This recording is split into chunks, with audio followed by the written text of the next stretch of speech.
Hai, kembali lagi di channel Framelab. Pada video kali ini, aku akan membagikan tips and trick basic editing pada Adobe Premiere Pro. Di sini, aku menggunakan Adobe Premiere Pro tahun 2023. Ada beberapa tips untuk kalian bagaimana cara mengedit di Adobe Premiere Pro. Pertama, manajemen file. Yang kedua, basic editing seperti cutting dan pengolahan timeline. Yang ketiga, ada Lumetri Color atau color grading. Yang keempat, ada penggunaan effects. Dan yang kelima adalah ekspor video.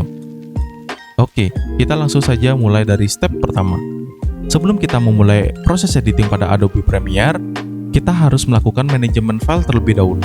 Karena pada manajemen file ini adalah sebagai fondasi untuk kita editing agar kita tidak bingung saat mencari file yang lainnya yang akan digunakan pada saat editing.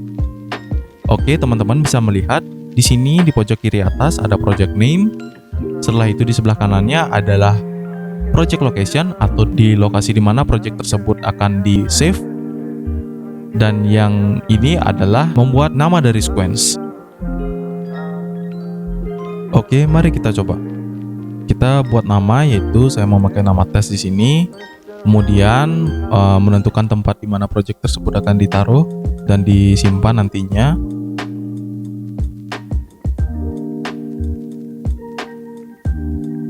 Oke, setelah ditentukan, kita lanjut untuk membuat nama dari sequence-nya tersebut. Ketika sudah selesai, selanjutnya tekan tombol next. Maka akan dialihkan ke tempat editing pada Adobe Premiere Pro. Dan kita mau memasuki step kedua, yaitu step editing. Oke, setelah kita memasuki panel editing, maka selanjutnya kita akan mengimpor semua footage yang akan kita edit. Oke, di sini saya memiliki beberapa footage yang sudah ada.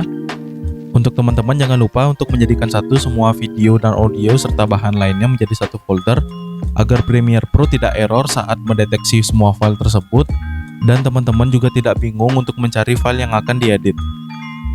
Oke, setelah menemukan semua file yang diperlukan, maka selanjutnya teman-teman bisa men-drag and drop ke bagian panel project yang ada di pojok kiri bawah. Oke, pada panel project ini, di sini adalah tempat di mana semua file atau semua bahan lainnya bisa terlihat. Jadi panel ini adalah sebagai tempat untuk preview pertama atau tempat manajemen pertama sebelum masuk ke timeline editing. Oke, untuk selanjutnya kita akan membuat sequence. Pada panel project, teman-teman bisa melihat ada ikon kertas yang bernama new item, klik lalu akan muncul sequence. Oke, pada panel sequence, teman-teman bisa melihat di sana ada sequence presets, setting, track, dan VR video. Karena settingan setiap kamera beda-beda, jadi kita akan memakai custom sequence yang ada pada bagian setting.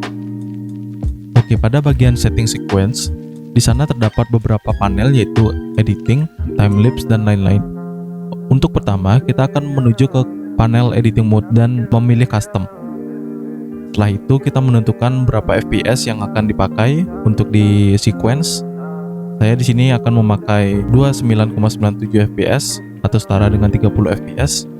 Oke, untuk selanjutnya, setting pixel cukup disetting pada setting default yaitu square pixel serta setting video yang lainnya pada settingan default. Kemudian untuk video preview kita setting ke QuickTime dan untuk jangan lupa untuk mencetak maksimum bit depth dan maksimum render quality untuk hasil yang terbaik pada sequence. Oke, setelah menentukan semuanya, jangan lupa untuk menentukan nama daripada sequence yang ada pada bagian bar bawah. Fungsinya, jika teman-teman ingin membuat project lain, teman-teman tidak bingung untuk mencari di sequence lainnya atau sequence teman-teman yang ingin pakai.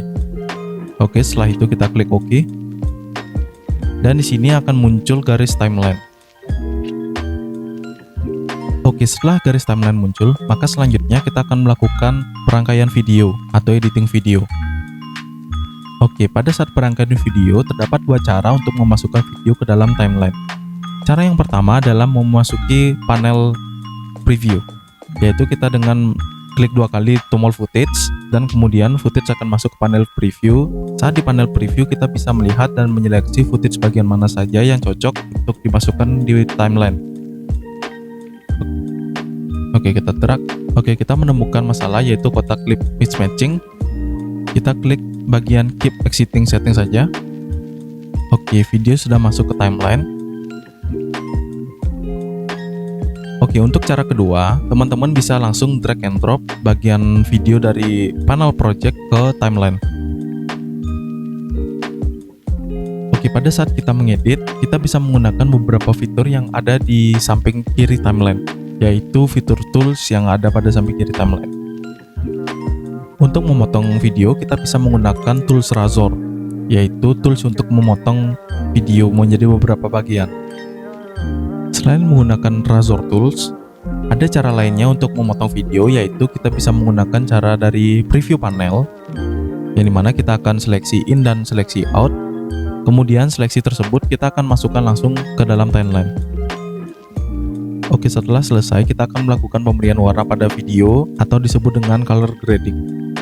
Oke, setelah itu teman-teman harus membuat adjustment layer, yang dimana adjustment layer ini berfungsi agar video tidak di-grading satu persatu, sehingga bisa mempermudah teman-teman untuk mengedit video yang banyak dan tidak menghabiskan banyak waktu. Oke, teman-teman bisa pergi ke new item, kemudian klik adjustment layer, lalu tekan OK. Kemudian drag adjustment layer ke bagian atas video, lalu tarik adjustment layer ke lebar sehingga sesuai pada video yang teman-teman akan edit. Setelah men-setting adjustment layer, maka selanjutnya teman-teman bisa memasuki panel Lumetri Color yang ada di sebelah kanan. Di sana teman-teman bisa melihat banyak bagian setting atau fitur-fitur yang ada pada Lumetri Color seperti settingan warna, cahaya, dan lain-lainnya. Teman-teman pun bisa mengeksplor settingan yang ada pada Lumetri Color sesuai dengan skenario video yang teman-teman buat. Oke, untuk percobaan saat ini, aku akan mencoba untuk men-setting video yang gelap ini menjadi lebih terang, yaitu dengan memakai setting exposure, kontras, highlight, dan shadow, dan menarik semua bar garisnya itu ke kanan, agar footage video terlihat lebih terang. Untuk mempersingkat waktu, mungkin kita akan membahas tentang Lumetri Color serta color grading di next video. Oke, setelah teman-teman melakukan color grading, maka selanjutnya akan dilanjutkan dengan step keempat, yaitu memberikan efek pada sebuah video. Teman-teman bisa mengeksplor panel efek di sebelah kanan, yang dimana di dalam panel efek tersebut terdapat video effects atau audio effects. Contohnya seperti transisi, denoiser, maupun lain-lainnya. Di sini aku akan memberikan efek transisi pada videoku, yaitu dengan memberikan efek transisi video dissolve. Teman-teman bisa membuka panel efek, kemudian video transition, dan klik cross dissolve. Fungsi transisi cross dissolve ini adalah sebagai transisi yang dimana video tersebut memiliki perpindahan yang sangat halus ke video lainnya. Oh iya, teman-teman juga bisa mengeksplor efek transisi lainnya yang sesuai untuk video teman-teman. Mungkin untuk lebih lengkapnya, aku akan membuatkan video terpisah yang akan mengulas dan membahas tentang efek.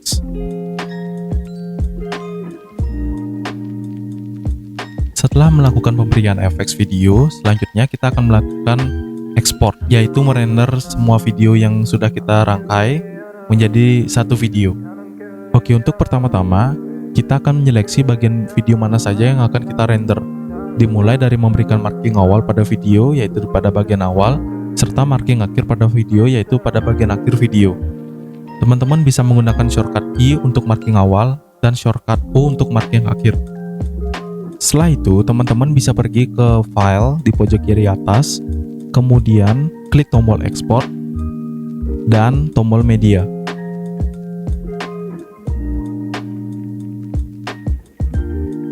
Oke, setelah muncul panel export, maka teman-teman bisa melihat beberapa settingan yang ada di dalam tombol export tersebut. Terdapat setting marking yang tadi kita sudah lakukan, yang dimana marking tersebut menandakan video yang akan kita render pada bagian bar marking di bawah video tersebut. Kemudian, kita bisa men-setting beberapa hal yang ada di panel export, dimulai dari nama file, kemudian lokasi file yang akan kita ekspor menuju ke arah mana, kemudian preset ekspor kita, dan serta format yang akan kita pakai untuk ekspor. Oke, setelah mengubah semua settingan yang terdapat pada panel ekspor, maka kita selanjutnya akan tinggal menekan tombol ekspor. Kemudian teman-teman tinggal menunggu hasil ekspor video dari Adobe Premiere Pro. Teman-teman bisa melakukan aktivitas lain atau kegiatan lain sambil menunggu video selesai.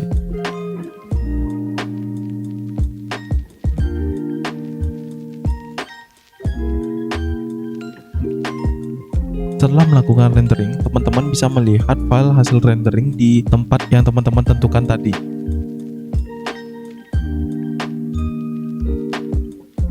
Oke, sekian video dari Framelab. Sampai jumpa di next video.